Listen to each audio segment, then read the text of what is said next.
Hello student. Now start a new chapter, Emergence of Independent State, chapter 16. इस chapter में हम tick the correct option, fill in the blanks, match the following, answer the following question in brief और answer the following question करेंगे। सबसे पहले tick the correct option. Sikhism owes its origin to the teaching of Guru Nanak,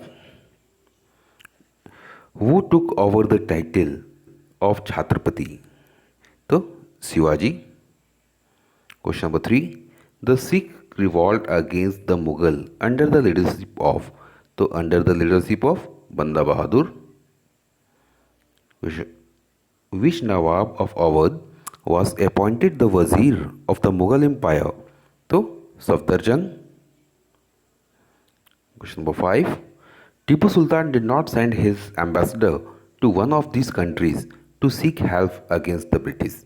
Tipu Sultan ने अपने ambassador को इनमें से किस कंट्री में नहीं भेजा था ब्रिटिश के अगेंस्ट हेल्प के लिए? तो वो था Spain. Then fill in the blanks. Fill in the blanks में रेड कलर से आपका ब्लैंक्स भरा हुआ है। यहाँ पे एक बार हम पढ़ लेते हैं। Sawai Jai Singh was the king of Amer during the rule of Chica Krishna Raj. The real power was in the hand of Wadiyar's brother. Shivaji also collect taxes such as Chauth and Sardeshmukhi from area not under his direct control. Urdu emerged as lingua franca of high class. मतलब lingua franca means क्या हुआ कि संपर्क भाषा के रूप में high class लोगों के सोसाइटी में जो है उर्दू का चलन बढ़ रहा था। सादत Khan laid the foundation of the kingdom of Awadh. Then match the following. Mysore. Mysore में कौन था शासक? तो टीपू सुल्तान। बंगाल सिराजुद्दौला। बंगाल सुजाउद्दीन, सॉरी सिराजुद्दौला नहीं, सुजाउद्दीन। हैदराबाद। हैदराबाद में निजामुल मुल्क अशरफ जहाँ। निजामुल मुल्क अशरफ जहाँ, ये नंबर 1। मराठा साहू और Sikh Guru Gobind Singh. Okay, then answer the following question. State 2 factor responsible for the rise of independent state in India. यहाँ पे 2 फैक्टर्स बताने हैं किस कारण से जो है भारत में इंडिपेंडेंट स्टेट्स का उदय हो रहा था। The raise of several independent state was possible because of decline of Mughal. The governor which become a powerful broke away from the Mughal empire. Some other state come in to existence because of the revolt by local chief and zamindar. Local chiefs जो हुआ करते थे, जमींदार हुआ करते थे, उनके द्वारा जो है अलग अलग छोटे छोटे स्टेट्स को बनाया जाने लग गया था जब मुगल्स की पावर जो है कम होने लग गई थी इंडिया में। Then name the state that openly assisted their independence from Mughal Empire.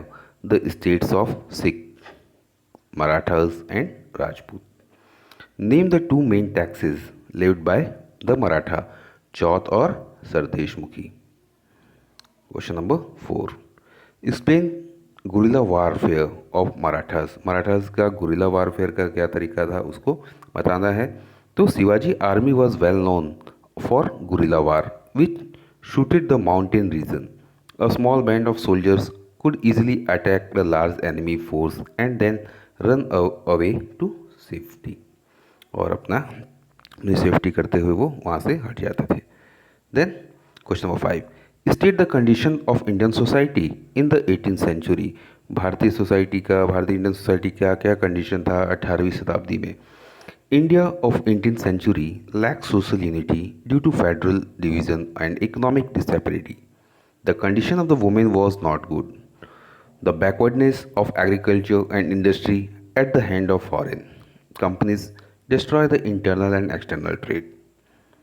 Culture, architecture, paintings, music and literature also suffered. Urdu emerged as the lingua franca of high class. The Hindu receive primary education at the temple and the Muslim at the mosque. तो यही condition था हमारा। महिलाओं की condition बहुत ही उतनी अच्छी नहीं थी, और बैकवर्डनेस, एग्रीकल्चर भी बहुत ही पिछड़ा हुआ था। जो व्यापार था वो फॉरेन हैंड में था। हमारे हमारे कल्चर जो था, आर्किटेक्ट था, पेंटिंग था, म्यूज़िक था, लिटरेचर था, वो सारा सफ़र कर रहा था उस समय। और उर्दू जो थी वो हाई क्लास में संपर्क की भाषा के रूप में काम कर रही थी। और हिंदू लोग जो थे एजुकेशन कहाँ लेते थे, तो मंदिरों में लेते थे, और मुस्लिम जो थे वो मॉस्क में लिया करते थे। Then question number, answer the following question. How did how did the three Nawabs of Bengal encouraged trade?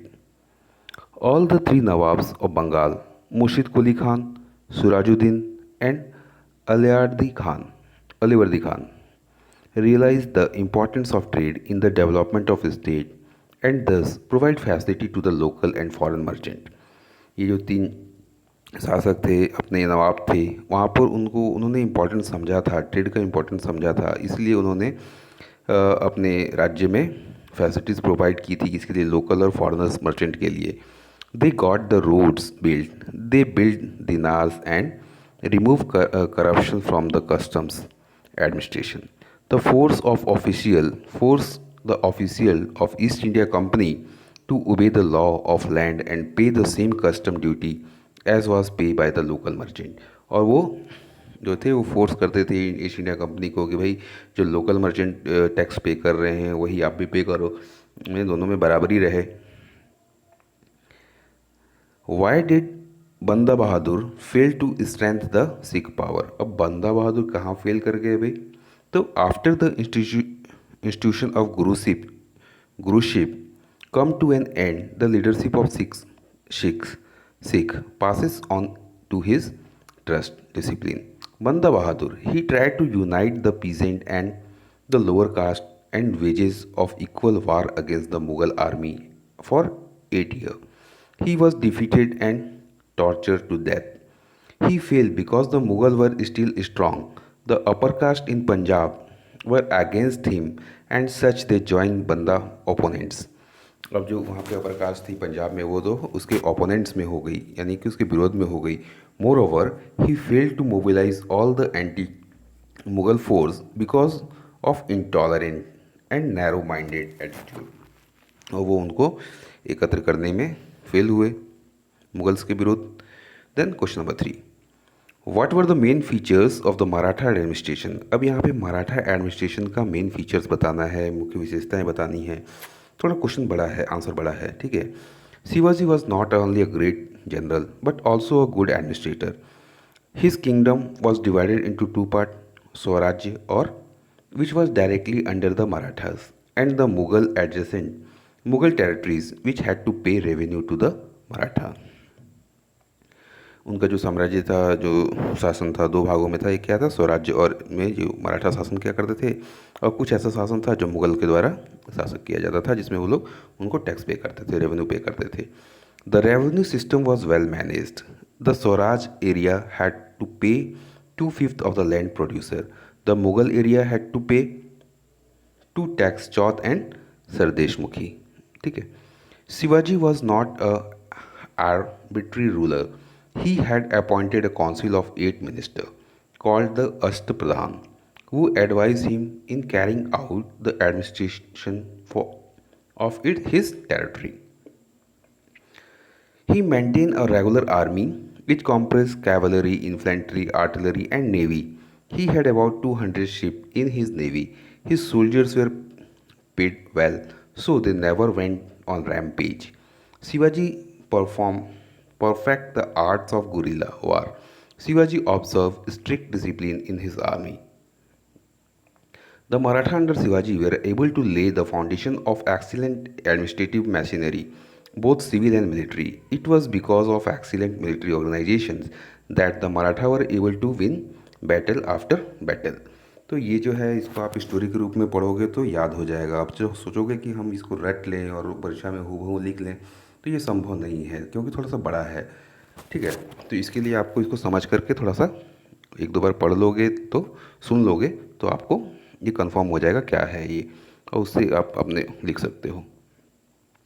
Then mention the step taken by Tipu Sultan to challenge the authority of British. Tipu Sultan was a snatch enemy of the British and kept opposing them till his death.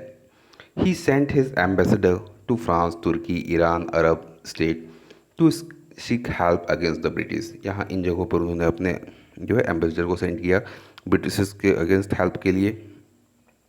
He tried to modernize his naval power, to strengthen his power, and to develop external trade. Question number 5. Explain the achievement of महाराजा रणजीत सिंह. महाराजा रणजीत सिंह की क्या statement, क्या achievement था? At the end of 18th century, Maharaja Singh Ranjit Singh rose to power. He was a born leader and an able administrator. He captured Lahore and Amritsar. He brought all the Sikh chiefs under his control and established his kingdom in Punjab. He also conquered Kashmir, Peshwa, and Multan. Then continue. He built a strong, well-equipped and disciplined army, which was only next to the army of the East India Company. It comprised of Sikh as well as Gorkha, Biharis, Uriya, Pahans, Dogras, Punjab Muslim. He also manufactured cannons. Ranjit Singh chose his ministers with a great care. He did not run his kingdom as a Sikh state. He used the power, the benefit of all communities, as he was tolerant to the all religion. His most trusted ministers was Fakir Ajuddin and his finance minister was Diwan Dinanath. He was a clever diplomat. When the British took over the control of Sikh state in the east of Satluj, he kept quiet as he knew their superior military strength. In his this way, he saved his kingdom from the time beginning. बहुत समय तक इसी रणनीति के तहत उन्होंने अपने kingdom को बचा के रखा. लेकिन after his death struggle the power started. Taking advantage of the situation, British took control of his kingdom. लेकिन उनकी डेथ के बाद जो ब्रिटिश ने उनके किंगडम पे अपना कंट्रोल स्थापित कर लिया. तो ये था हमारा चैप्टर, एंड हो गया. और ये आप इसको फॉरगेट नहीं होइएगा, इसको भूलिएगा नहीं सब्सक्राइब करने के लिए, जिससे कि आपको और भी आगे की वीडियोज़ भी मिलती रहे. Thanks for watching.